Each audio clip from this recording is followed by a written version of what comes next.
ونصلي على رسولك الكريم أما بعد. We express our praise and gratitude to Allah Ta'ala, and we seek blessings on the Prophet sallallahu alayhi wa sallam. So, we are now entering the home stretch of Al-Baqarah. How long ago did we start? A year. A year? Yeah, a year and 3 months. Oh, dude, it has to be much more than that. Huh? No, it's been a year. We and 3 started months. with class 1. Yeah, first. We started in August. Which one counts as the first one? Yeah, When we started from beginning was like August. Really? It was right after Ramadan of So last a little over year. a year? Yeah. Well, I think we're actually going too fast then. Well, we're going to slow down. No. We're learning. Perfect. The original one started a year before. Yeah. Oh, okay. The original started way back then? OG. All right. Ayat al-Kursi. Allahu la ilaha illa huwa al-hayyul qayyum.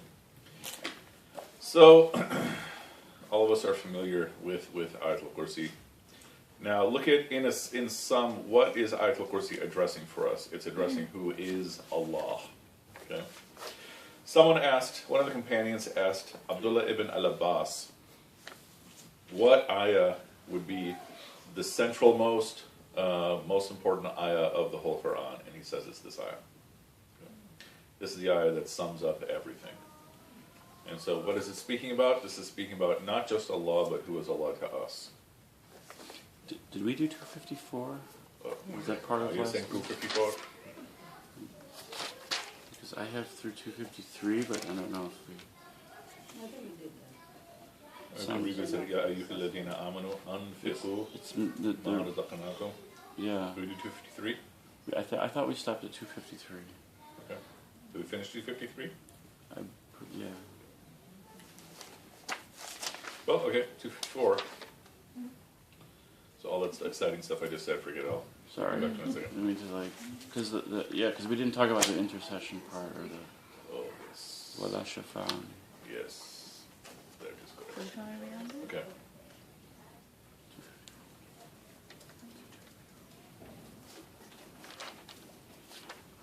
Okay.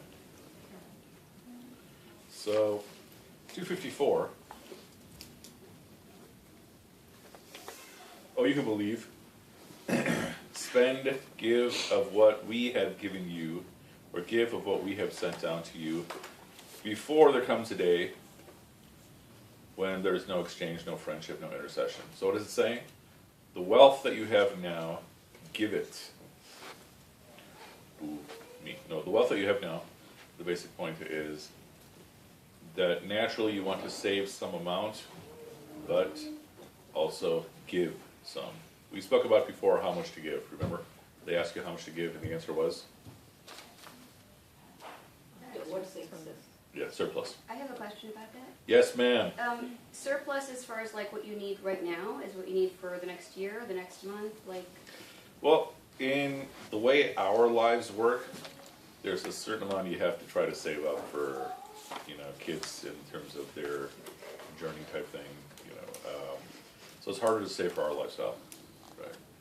Meaning you may be saving up for college for them, you may be saving up for a car for them or something, maybe, okay. Right? So surplus would be potentially stuff beyond that. Could I give you a specific context? Okay. So, like right now, I have a certain amount of savings in the bank and I'm unemployed. Yeah. And so I'm trying to stretch that. Yeah. But stuff comes up, like people ask for money. Yeah. So, I don't know if I should. It seems to me just off the top of my head, again, depends on how much you have saved and what the job prospects look like, that depending upon the need that the people have, it may be best to save what you have. Okay. Yeah. Or give like a little less. Yeah.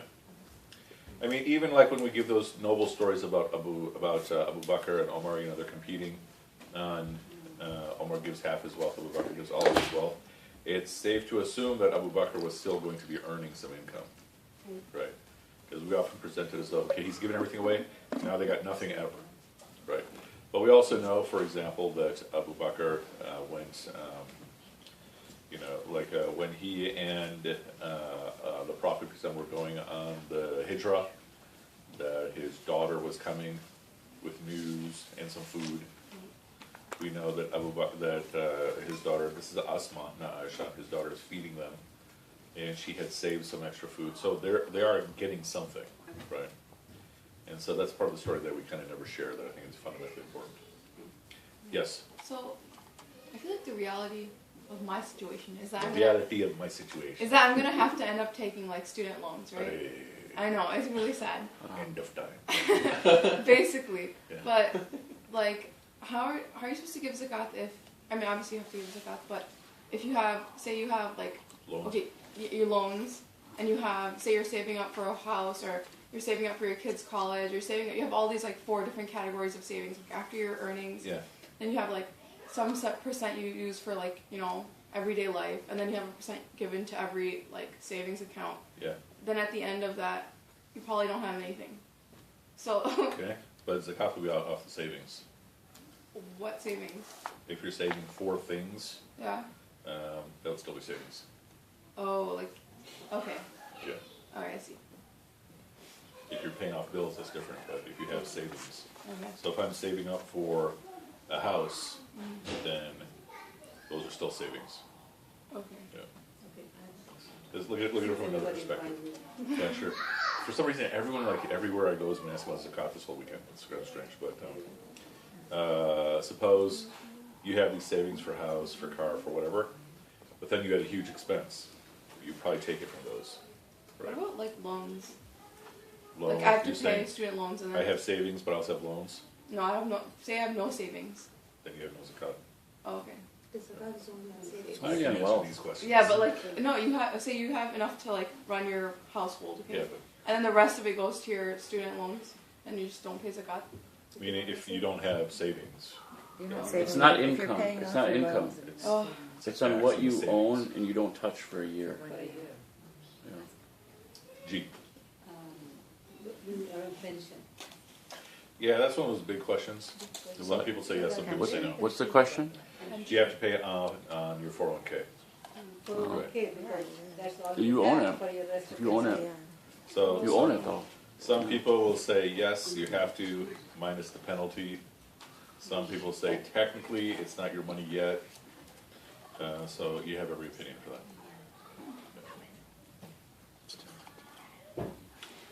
Okay. How do we get from there? Oh, okay, 254. So what are we saying here? Your wealth is something that is given to you. Your wealth is something that is not yours technically. Right? So make use of it before it's too late. So the worst case scenario with your wealth is that you hand it off in inheritance. That's the worst case scenario. Okay? You're still giving it, but it's better to give it while you're still alive. Yes? sorry. I thought you had to give inheritance. Like you couldn't just donate all your money. Like that was not Oh, you fair. totally can. You totally can. But So, remember those ayahs about inheritance and how, like, it's like lawful for you to donate everything, but it's better for you to give it away properly to like. So if we're talking about after I've died, then I should follow all the proper steps, right? But let's say, I decided I'm going to give all of my wealth to Triple IE, right? And I'm already sick and ill and everything. I haven't taken anything away from my children because it's not theirs to begin with. Yes, sir. So you can't put in your inheritance, like, donate all of my money to Triple I. If you want to go to paradise, no. Okay. Yeah. The basic point is that for your inheritance to be distributed properly, there's the proper ways to split it up. The point is, prior to that, I can still put it in my will that, okay, everything has to be done Islamically, but I can give away all my wealth before I die.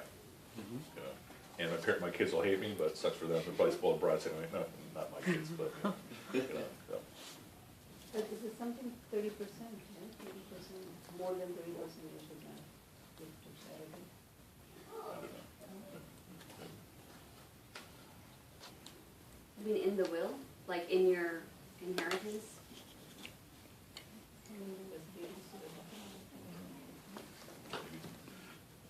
Jonathan, you got a question? It's Oh, better yeah. to You should write. You should write like a program, inheritance division and everything. So Since if you're you, like Mr. Coder now. if you like if you have inheritance that you inherit to your children, and then if your children go on to like do good stuff with that inheritance money, would you feel like good deeds for that? Inshallah, that's a good point. Maybe.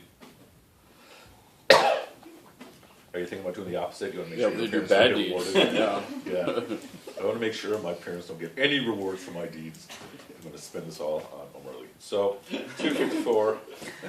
No, it's the other way with a triple AE or Omer. Does it make you like angry when I make those jokes? You don't feel like She's laughing more than you. And so if only you knew the dark side. Good. Okay, and what does it say about the day? There is no exchange. Here it says no exchange. What do your translations say? Ba'u fihi. no trafficking. Sounds like drug bargaining? trafficking or something. Bargaining is better. Yeah. But Baya is like Buy and sell. buying and selling.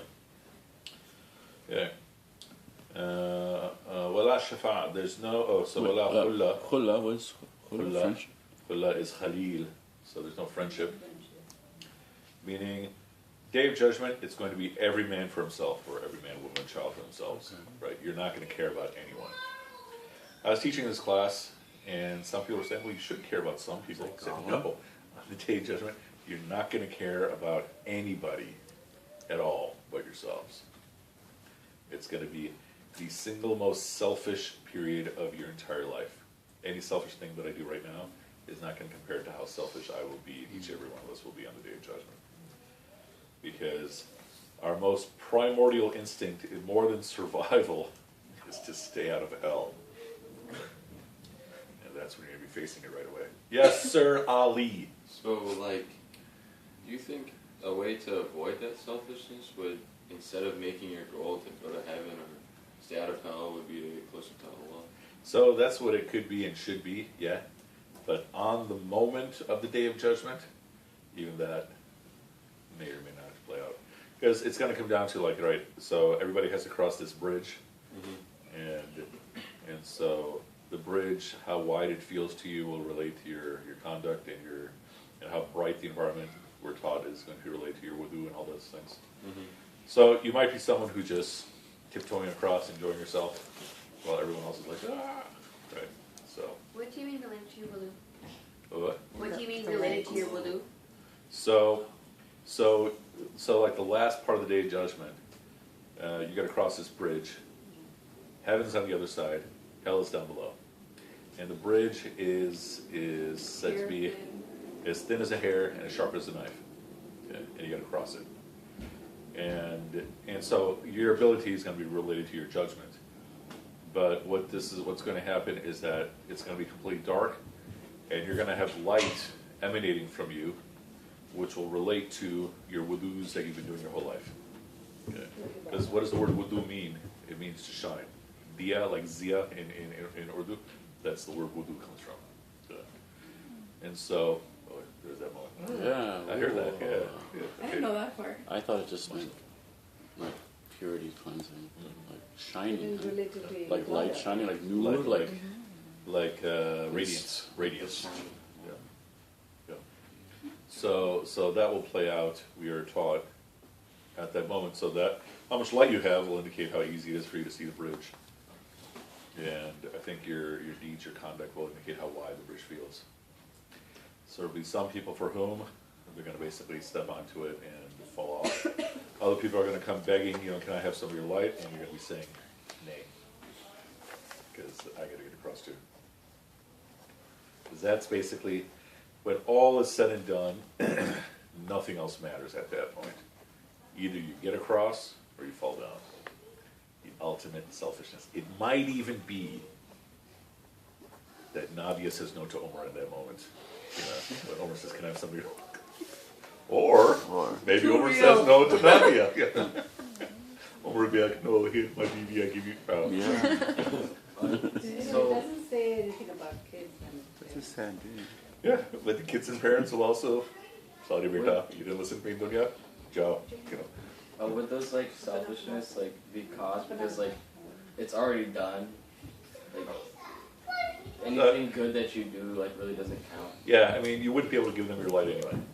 But it's just the fear and terror in that moment. Like, you know it's not, no one can give you anything, no one can help you, but you're still begging. Okay. Yeah.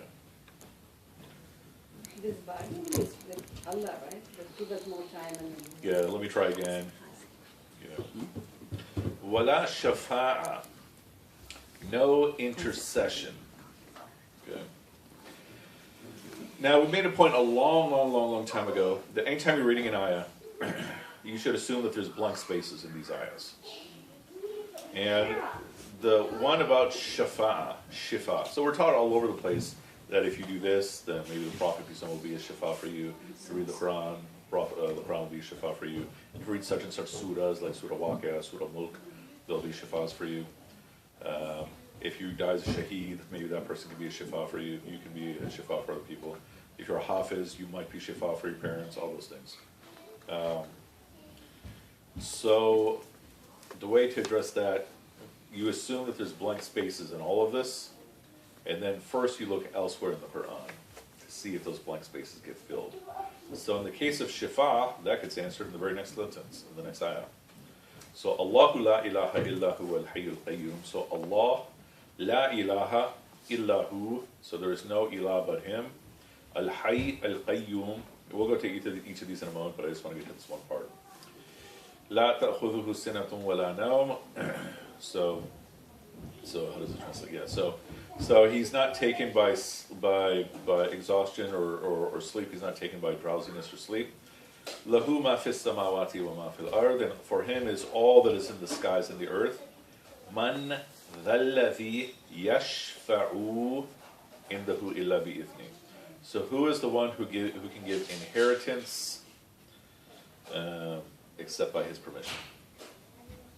So the point is that, going back to the previous ayah, it's saying there's no buying or selling, no bargaining with Allah except as He allows. There is no friendship except as He allows. There is no shifa except as He allows. Those would be all the blank spaces. See what we're saying? If you just take the ayah on its own, it seems like it's saying categorically there's no shifa. But when you add it with the rest of the Quran, it's actually there's no shifa except as He allows. Those sticks which they use for when they go to Daga and. Yeah, and then sometimes people go further than what Allah has allowed or promised. You know, I was in this one small town in India where the cousins were telling me that in each corner of this town there's a Sufi sheikh who protects the town. I was like, really?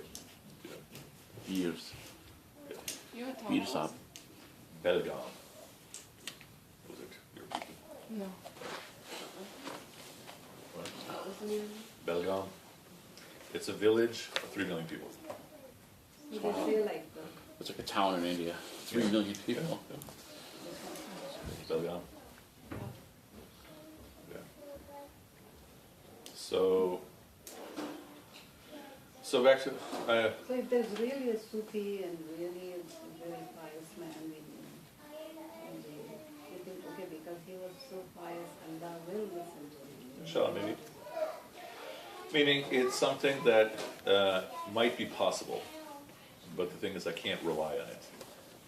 Right. So the danger is they go beyond that. Yeah, and so even the shifa of the Prophet, peace be upon him. So we are taught hardcore, the Prophet, peace be upon him, will be shifa for all the Muslims, maybe beyond. But it doesn't mean you're going to go straight to paradise, though. Okay, so there'll be some people who are going to go to hell, and then for those people, the Prophet might be shifa for them after they've already gone to hell for a while. Right? So it doesn't mean He's going to protect us from hell. That's not guaranteed. But He may reduce our experience in hell.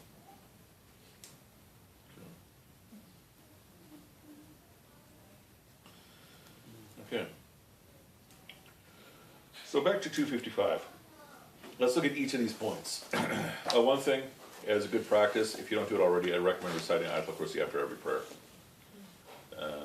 It protects against many things, including it keeps disaster away. Inshallah.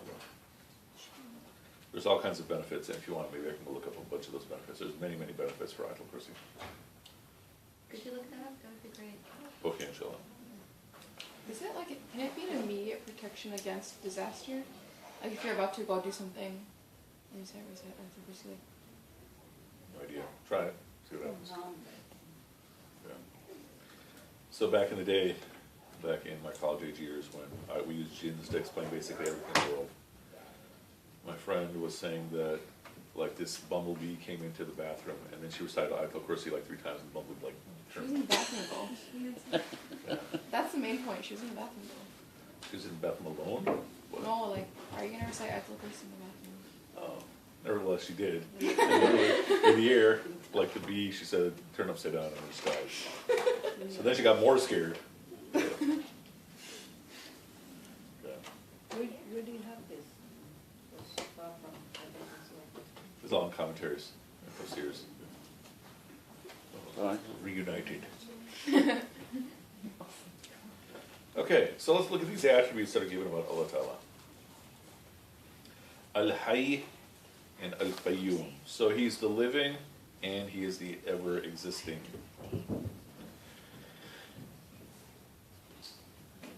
When we are speaking of you and I as being living, we're talking about, living, breathing, moving fingers. What do we mean when we're talking about Allah being Al-Hayy? Is it like ever present? Okay, but we do have different attributes that I explain thought it that. was Hay, the giver of life, you know? Lodi Muhyi.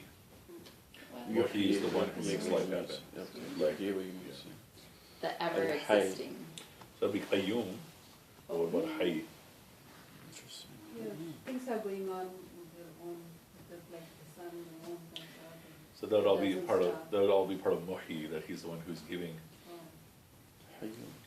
So when we're saying Allah is Al-Hayy, we're saying that he's active. Whatever that means in the Allah realm, that he's active. So he's not of living like like as we would say creation is living, Correct. Yeah. but he's active. Because even if you think about it, the way we commonly in our community describe life, what are we saying? Your soul is in your body. That's what we're basically saying. Then we say when you die, your soul has left your body. I don't think that's necessarily accurate. If you think of death as no longer having the ability to control your body, no longer having the ability to animate yourself. So would you say like active in the universe? Or Allah. I mean, like, would this be for this term Al-Hayy. I mean, not limited to the universe, but just active. active? Yeah. It's interesting because a lot of agnostic people, like, they think, like, God is indifferent.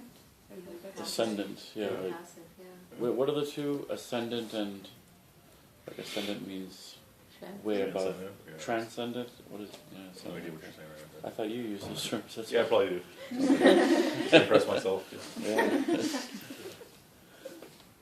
college educated. Exactly. Very smart. Okay. Al-Hayy, Al-Qayyum. So Al-Qayyum is the same word Qiyam comes from. So Qiyam is like to stand firmly. So he is always not just living, but he is always in this firm, unstoppable existence. The ever watchful, is that?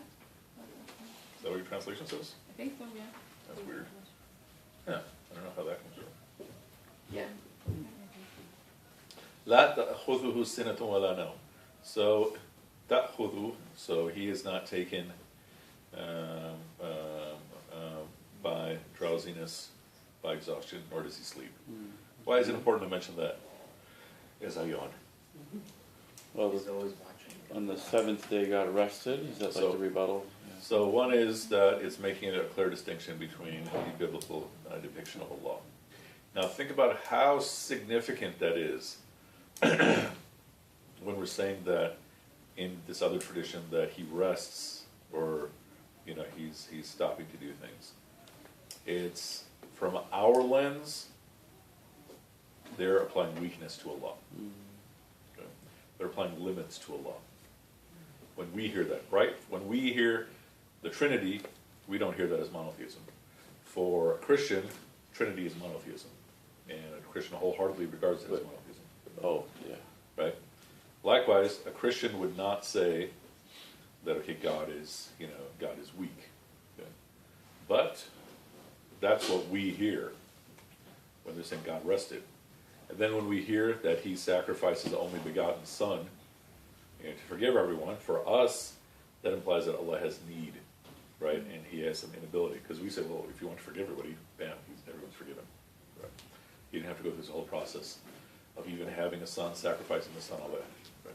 Yes, Imani. What do they say then for why he rested on the seventh day? Do you know? I'm sure they have commentary about it. Doesn't it also, doesn't it also like reinforce the idea of like, right after it says like he is the ever living, so it kind of reminds us Muslims too that it's not the same way. Yeah, that works. Yeah. So we hear this commonly in the Christian paradigm. God created man in his image. Yeah. I mean, is that what is being said, that God has needs and attributes? So that's Like- not how it's commonly understood, but when you listen to the talk, that's what's being said. So I was in this, I probably mentioned before, I was in this trialogue talking about Ibrahim alayhi salam 2 years ago or something. And so me, Jewish guy, Muslim guy, me, so it was me, a rabbi, and a pastor, right? And we walked into a bar. No, it was me, a rabbi, and a pastor, and talking about Ibrahim alayhi salam and the story of sacrificing his son. And so the pastor said, and this was so weird for me to hear, even though I've heard this stuff a bunch of times. So the question is, why did he tell Ibrahim alayhi salam to sacrifice his son? And the pastor said that God needed to find out if he could trust Abraham. And for us, that's very, That's very, retargeted or biased. it doesn't even work by our sense. Yeah. Yeah. Because he would know. I'm pretty sure God would know. Yeah, exactly, that's what we're saying. It sounds more like a story of like similar to Greek mythology. The Greek, right? Absolutely. Yeah. And so what happens is that the father and the son get very, very humanized, far more than we're even comfortable even thinking about. Because we're essentially saying that they have human qualities, they have needs, they have limits, they have contradictions, all that. Right? Think about this. I made this point before. Think of one thing that you have that Allah Ta'ala does not have. Remember? What do you have that Allah does not have? Need. Need. Dun, dun, dun. Oh, So, death. sorry? Death. Yeah, that's what my sister said. Oh, very nice. Okay, so, but the basic point is, when I'm making dua, Let's do this. what am I giving to Allah? When I'm making dua, I'm giving Allah my need. Right? I'm saying, here's my need. You give me something in exchange. Doesn't it say in Quran somewhere, the world was created in 6 days? Yeah, Yeah. that was But my So is question. that why? And then got on the throne. Sorry? And then got on the throne. Yeah. Did you rest? So is that why? Let's find it. Hadid That's 4. No, that's That's in, well, it's like sorry? verse 20. Hadid 4. Surah Hadid. Oh, Surah Al-Hadid. Okay. Well, It's in that's the one I, Baqarah. that's the one I know. Baqarah 20, what, 30. So, the ayah 4. Okay. هو الذي, he's the one, خلق السماوات والأرض, he created the skies and the 29. earth. في ستة أيام, in 6 days. ثم استوى على الأرش, and then he sat on the throne. Dun, dun, dun. Is this a contradiction? Have we just negated? Even with that wrong, man, It's like, I know, it's really bad. It's like, are like all of his hinadis were like all his possessions like this? Are they just like half things? this is ominous. So there you go. Oh, okay. It's like broken up in pieces, like for kids. So much usage. You still have that gigantic killer computer? Like that giant That laptop? laptop, I do. All right, that's With a big fat battery. bigger than my Prius. Yes. Anyway, so Neil, for what you're saying? Oh, so I was actually just gonna, my question was, I don't know what Auntie's question was, but my question was, so, I mean, clearly Allah did not rest Yeah. on the throne. Okay. So what is the correct perspective of this? I mean, is it just, he did it and then got on the throne and he's still active? He was on the throne the entire time. Well, it says then With the he, Mustawa. what's the Mustawa? Still So ascended. then he ascended, Yeah. yeah? So sawa is an interesting word. The words that mean middle, wasat, sawa, they actually mean like the pinnacle. Mm. So when we say ummatan, wasatan, so the middle nation, it's actually not just middle, but it means like the The best. peak. Yeah, the peak. So ascended. Huh. Are you raising your hand, Ali? Yeah. Yes. Wouldn't it like not be good for us to see that he sat on the throne? That's like giving him like human characteristics. Like, you know. Yeah, even the language in the Quran is that he ascended the throne. That is an ongoing point. So, again, think over the course of the 1,000-some years of history of Islam, you find every single interpretation at some point. So, on the fringes, there are those people who say this is all literal. So when it says Allah has hands and a throne, it's all literal. Majority opinion says, yeah, he definitely has a throne. We don't know what it means, but he has a throne. Yeah. Maybe it means because when Allah is with us, he's like with us, you know? I mean, he's always with us and knows everything about us and closer to us than our jugular vein. But maybe that's what it's kind of referring to, in the creation of us. He's, maybe a little bit closer and more, more in this whatever realm. And then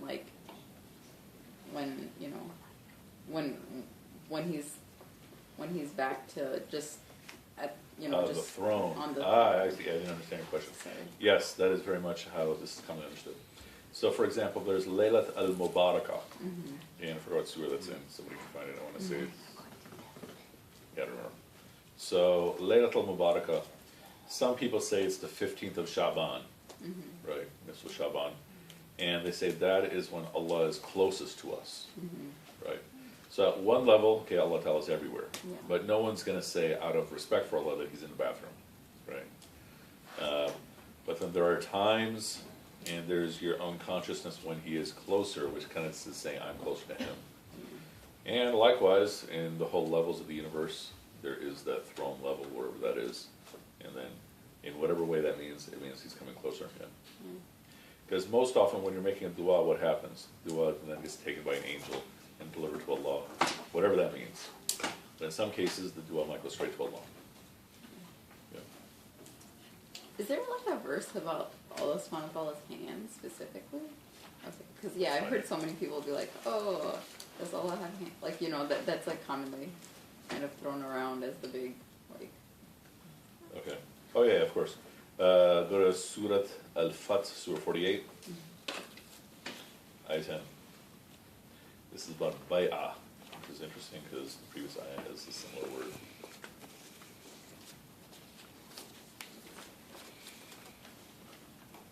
Did you say 10? Surah 48, ayah 10. إِنَّ الَّذِينَ يُبَايِعُونَكَ, those who do bay'ah with you, who pledge allegiance to you, إِنَّمَا يُبَايِعُونَ اللَّهَ, they pledge allegiance to Allah, يَدَ اللَّهِ, the hand of Allah, فَوْقَ أَيْدِيهِمْ, is above their hands. So yeah, there's the hand of Allah, whatever that means. And this is all related to an exercise we're going to do when we finish this ayah, inshallah. Trying to make sense of what all these things mean. Najat. Hey, how do people mispronounce your name? What are some ways? Najat. Midget. I've been called Nugget before. Nugget. The Egyptians call nugget, You right? could be a nugget. Yeah. No Jack. I mean, I always get Omer. I still get Omer. Seriously? Yeah. That's pretty sad. Which one said? Omer. Omer, yeah. Anyway. This goes along with possibly the stuff from the Bible and stuff where it's those could be because hasn't figurative language been used in the Quran before based on your interpretation of it? Yeah, I mean, there's definitely, the Quran itself says there's figurative language. Yeah, so it could show something else show he sat down on his throne to show how large of a universe he created or how large of a world he created. Or the fact that he has majesty over everything. Yeah. In medieval Islamic political theory, the whole nation was described as being a human body. So the king was the heart, the mind was the ministers, the arms were the military. I forgot the rest. What Assalamu alaikum. Huh? Welcome. Please join us Muslims together. Okay. So, for him is the skies and the earth. Man ذا الذي. So then, who is it who can intercede except with his permission? So what is the point? That he controls all of the intercession, but it also means that intercession is possible. Okay. That's a very, very important point. And to make this other point that you probably heard from me before, that a lot of times, Assalamu alaikum. Wow. The whole family is reuniting. You're sitting by yourself here. Maybe you're already used to that. But, so the point is that very often, that many times the people who are saying no, there's no intercession are people who are coming without any training. And one thing that I keep finding over and over again is that the people who tend to be the most flexible on matters of deen, believe it or not, tend to be the people with the most knowledge. That the less knowledge someone has, more often than not, they tend to be, when it comes to interpretation of ayahs, the least flexible. Wait, where's that? Sorry? No, that's not in the surah. So I'm saying that because of the issue of intercession. Yeah. Because many people debate with me about this issue of intercession, saying these ayahs say there's no intercession. And I'm saying, well, if you put them all together, it's no intercession except where he allows. And so what happens is that the less knowledge a person has often plays out as assigning the least amount of rahmah to Allah. The more knowledge someone has, that person tends to assign much more rahmah to Allah. Like the issue of intercession. Sorry? No, that's interesting. Yeah. That's been my experience. So much that there's a lot of places I don't like to go teach because they just fight. They're fighting over the rahmah of Allah. In Christian statement, they have to go through Jesus for your salvation. This is intercession, right? But Yeah, so for them, deny that. yeah. So we would say that they go a step too far because they're making, they're raising Isa alayhi salam. But a lot of what they say about Isa alayhi salam is still consistent with us, like Isa alayhi salam being intercession for them. Yeah. Ayatul Kursi, 255. Okay. ما بين أيديهم وما يعلم ما بين أيديهم وما خلفهم. So he knows.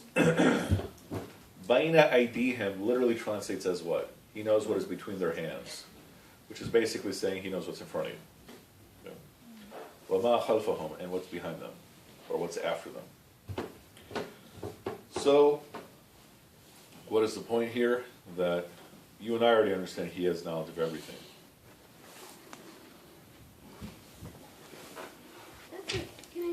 Where's this voice coming from? Yeah. That's an interesting term. Is there like an Arabic term for front?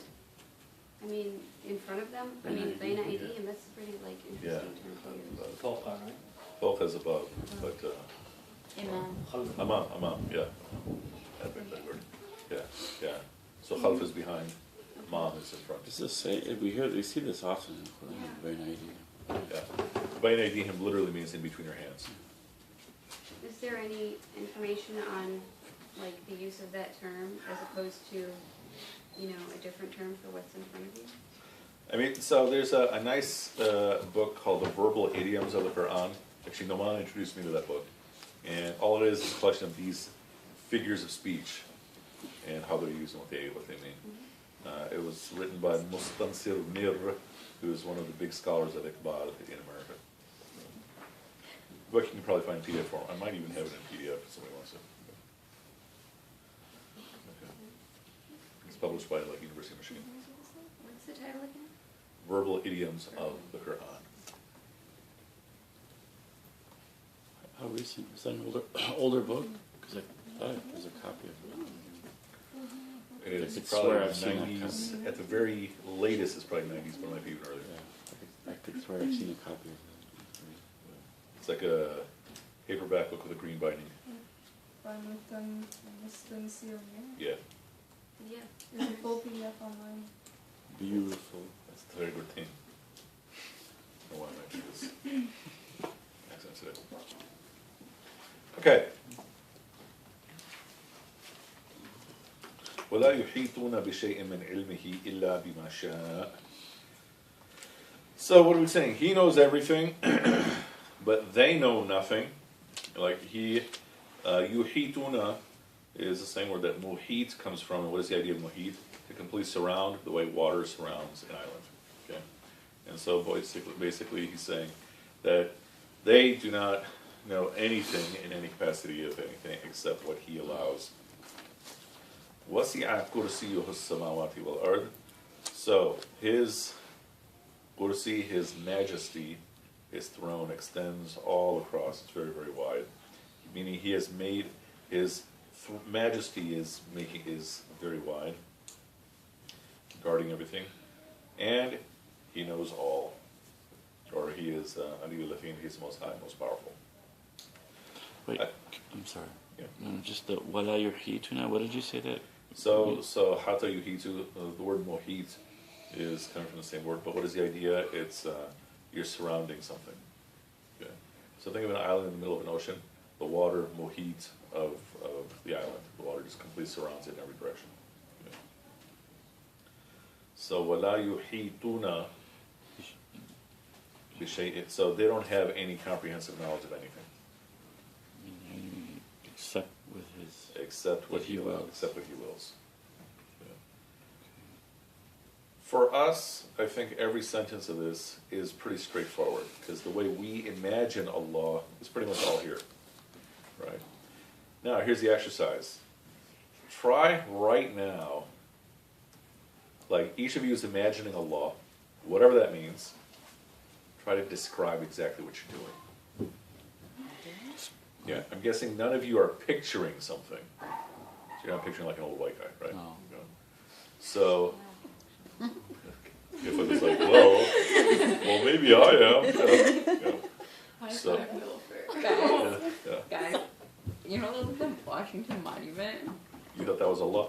I remember when I was little, Astaghfirullah, but like, that's really what, like, I know, it was, when I was little, like, it was like, Oh, yeah, totally. it was just like, but like, no, the Washington Monument, like the, Oh, I thought you were talking about Lincoln That's Memorial. what The I thought too. obelisk, right? The big. That was- Yeah. The obelisk. Wait, Washington Big white, Monument? like, you just mean that?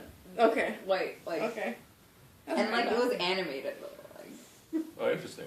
It's like a child. I mean, it's like. You have a smiley face? Or Those things that yeah, I mean, I'm not When you're a kid, you think of. we all have moments like that, right? So, okay, those of you who are I mean, older, that would You think of meet Allah like as a person, you know, that's what you think when you're a kid, you know. Like, yeah, I mean, so I was watching $6 Million Man, okay, and there's a famous set of episodes of $6 Million Man where he meets Bigfoot.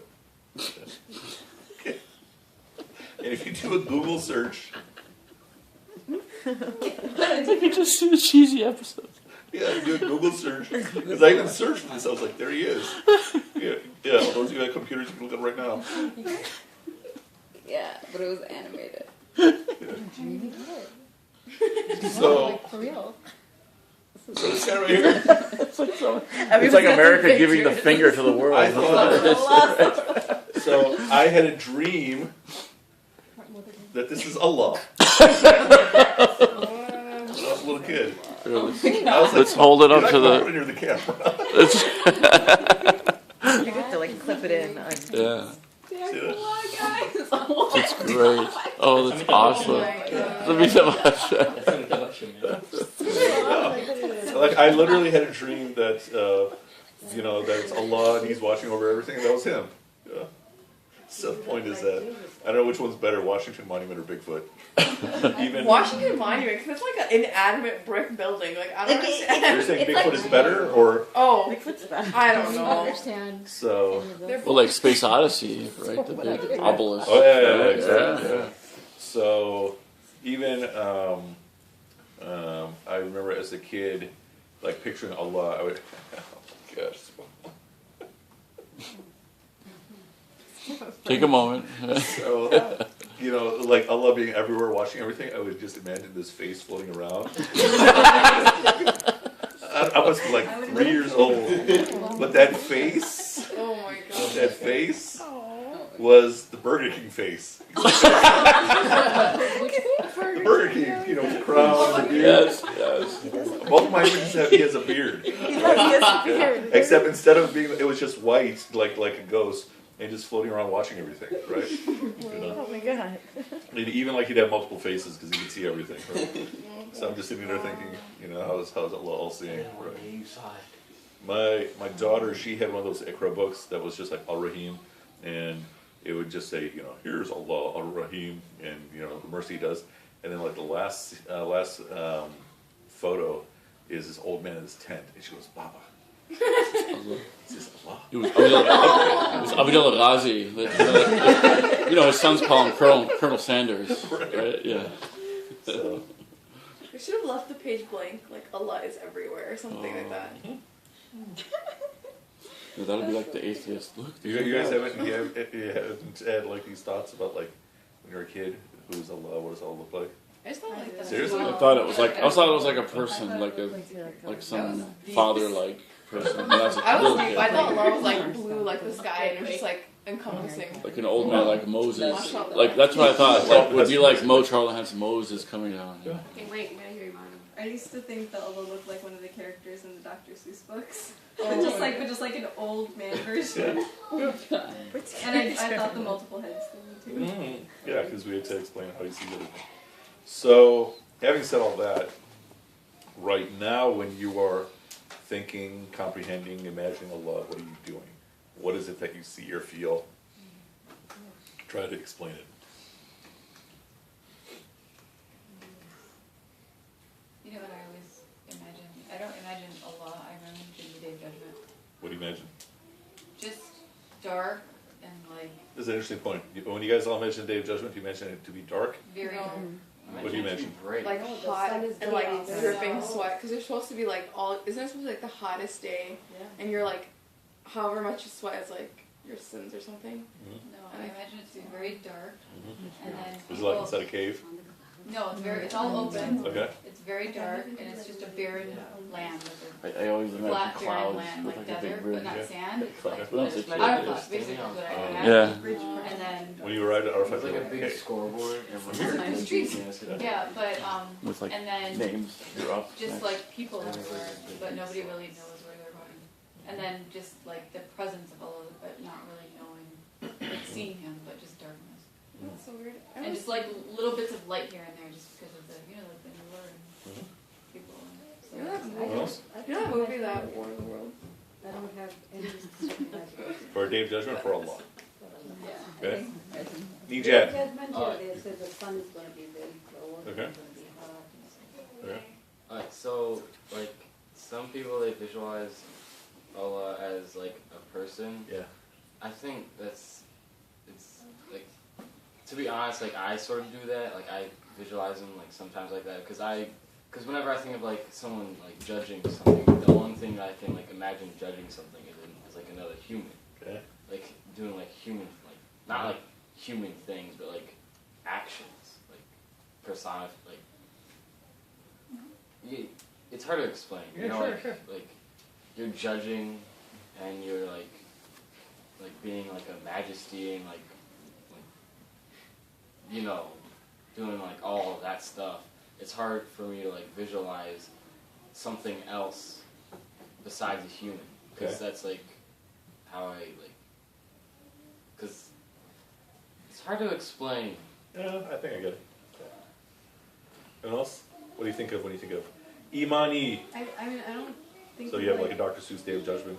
It's hard to get that out of my head. No, I think of This is like. Imani, and I she think does of blah like blah blah. his attributes. So like one thing I think of the most is just like a lot of love. Like you described like I don't remember if it's Rahman or Rahim, but like the love a mother has for Yeah. the child. Like I just Yeah. think of like a lot of love and like Okay. Rahman. What does that feel like? I don't know, just like a force that's kind of coming. I don't know. Okay. That's Does it the best feel I can warm, explain. cold, sharp, soft, anything? I guess warm, but kind of distant because like, Uh-huh. cause it's because Allah's like up there. Okay. Try to really, really, yeah. Um, What are ways people mispronounce your name? Nilofer? Niloger. What was those things that we get? There's like these things that we get in the mail. I misspell our name. Niloger. Niglofer. When you call them Nilla wafers. Vanilla wafer. Yellow It's like wafers, yeah. for There's a weird one. Mildred. That's like way too Mildred. far. Can I just call you? What do people call you, Nilly? Nilly. Really? Nilly. So, Nelly. sometimes I get images of like, old man faces, but most of the time, it's not a visual. It's a feeling. Okay. And describe the feeling. So the feeling is, it is basically the best thing I can use to describe it is perfection. So if you think of like the attributes of Allah, right? We think about them in human terms, but we humans are very flawed. And so it is every attribute that I know of to the ultimate and beyond without human flaw. Without human weakness or anything like that. It's not, floating. It's just in existence, but present. Okay. And it feels very secure. Okay. There you've given me a feeling. Yes. Right. Because everything else sounded abstract. Yes. Ali. Whenever I think of Allah, I think of end of days and the day of judgment, and then like whether we go to Jannah or hell, and then I think of how we're gonna end up returning to Him, and like we're not gonna like exist anymore. We're not gonna have consciousness, and I'm gonna admit that scares me a little. Who says we're not going to have consciousness? I mean, cause Jannah's like forever, but then eventually we're gonna return to Allah. It's like we're not gonna like exist at I'm trying to like work on that, like accepting that, but like that's really really hard for me to like. As a kid, I always had a difficulty with eternity, the idea of eternity. But I don't think your consciousness is ever going to go away. So. Any other thoughts? Yeah. Everyone's is like so some are really pleasant, but mine is I like picture sheer terror. Grumpy old No, Muslim it's uncle. like every time I think about it, like obviously Allah subhanahu wa ta'ala is merciful and forgiving and everything. you're like, yeah, obviously he's merciful for you and everything. No, I mean yes, but like when I automatically think like Day of Judgment where you're standing there and then there's like this, I don't know. I guess it goes to Ashkenazi's Washington Monument, but there's like a podium. I don't know what happened. Wait. Why? What'd you just call her? Oh, I called her by her middle name. Nazneen. Oh. Okay. Hydro. I have a dual. Dual citizenship. No, yeah. Oh. Like like when you stand next to a skyscraper and you're trying to like take it all in, you just like move your head back and you're trying to like. That's how I feel like when you're trying to comprehend Allah subhanahu wa ta'ala. Like there's so much you're like looking That's up. what I'm saying. That's why I thought it Oh, was. 'cause It's so like just tall. so big. Like and it's not. Tall like, and white. And it's not. I mean, it's just like it's a monolith. It's a. Oh, it's one. It is. I think that was all. It was all there. It was all there, guys. Yeah. When you're praying. Alright, so like, this is sort of a feeling like whenever I think of my like heart like starts like beating harder and faster. When you think about us? When I think about Allah. Oh, Like I don't know like the feeling to go along with it. It just is like it just happens. And then also like on the Day of Judgment, I like visualize it as being like on like we're all like standing on clouds. Go on. And then whenever I like visualize Allah like judging, I just visualize like this huge giant throne, and I can only like see his feet. Yeah. I get that too. It's Yeah. But the feet are fuzzy. Like fuzzy, like Yeah. is it not clear or is it? No, like not clear. Oh, I thought you Okay. were like fuzzy slipper. Yeah. Not like Fuzzy slippery, slippers, but like like my Bigfoot. no, like unclear. Okay. Yes, ma'am. The best way I can compare is to like when I think of this world, I think it feel like very like unsafe and unsure. But then when I think about Allah, I feel like at peace and like Okay. taken care of. Okay. Yeah, like I feel Okay. like Allah's like. This is kind of not the best description, but like. in Wuthering Heights, like, I know, but like, there's this passage where like the woman describes her love for like this guy, whatever, stuff for love, but she says it's like it's because it's very it's just like it's obviously romantic love, it's different, blah blah blah, but she says it's like very like it's like the rocks, you know, it's like always there, like it's in your soul, like it's always there, and like she describes her love for this other guy, and it's Linton? like, My love is like the yeah, foliage in the Linton, woods. yeah, yep, exactly. Can we hear it? My love for Heathcliff resembles the eternal rocks beneath. Yeah. Yep. Exactly.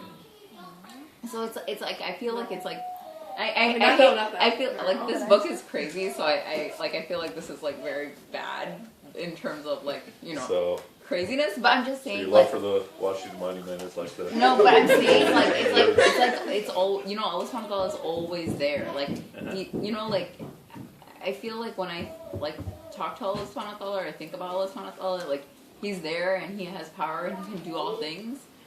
So like He's just always there, like I don't like I think it's just like He's always there and He He knows everybody like inside and out, and like He's just always there, and so like I feel like it's more like for me it's like I don't know, I feel like I don't think about like the judgment day part of it as much as I should, but like I think it's just more your about sister to keep him tawbah for you. no, I think more just like just in my day-to-day life, like Allah subhanahu wa ta'ala is there when I'm making that decision, this decision, when like I'm like, oh, Allah subhanahu wa ta'ala, can you make this happen or do that, like I think it's more like that. Okay. So here's my suggestion of what most of us do, right? So a lot of what you're describing is what Allah is to you, but for most of us, the sentiment that's going on in your mind, of what you're picturing, what you're imagining when you're picturing Allah, is that Allah is this witnessing consciousness. Okay? So you have this feeling that you're being watched. Okay? I think most of us have that. Okay? Watched by Allah, so there's a consciousness there. What do you think? That part of... Wait, can you say it again? So, say it again. So the point is that when you are imagining Allah, like right now if I'm saying think about Allah, part of what you're thinking about, or often when you're by yourself or whenever when you're thinking about Allah, you're thinking about yourself being watched, someone who's watching you, witnessing you. And this one who's witnessing you has consciousness. And then beyond that, what the feeling of the consciousness is whatever attributes really stand out for you. But I think that's what it is for most of us. Sorry? What do you guys think? I would say not just watch, but that there's participation. Okay. I mean, I don't just think He is watching. I feel an interaction. You do feel an interaction? Oh yeah. Okay. Like all the time. Okay. What else? I think what you described. Chat. Oh yeah. Oh, I'm sorry. Go ahead. Go ahead. I'm sorry. I was saying, I think that what you described is more of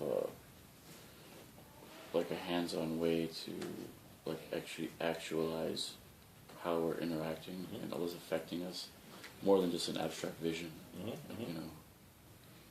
which is kind of like what I would feel more is more like, I guess, useful in a way. Which one is? What you described. Okay. Yeah. I would also say that's more than just like a watch. Mm-hmm. It's sort of like if the government is watching you 24/7, and then it's not like they're just gonna watch you and do nothing about it. Okay. Do nothing with that. They're gonna watch you, and then eventually they'll hold you accountable for your actions, whether they be good or bad. Okay. Sure. So you're saying that you're expecting something to happen. Yeah. Okay. I really think about, admire the creation, His creation, everything I see that's nice. Right. That's Allah's creation. And how it affects me, that's very powerful. But then we feel so dependent We just need Allah for this. Yeah, sure. You know, I cannot do anything unless He has the power. So it's like a Feeling is there.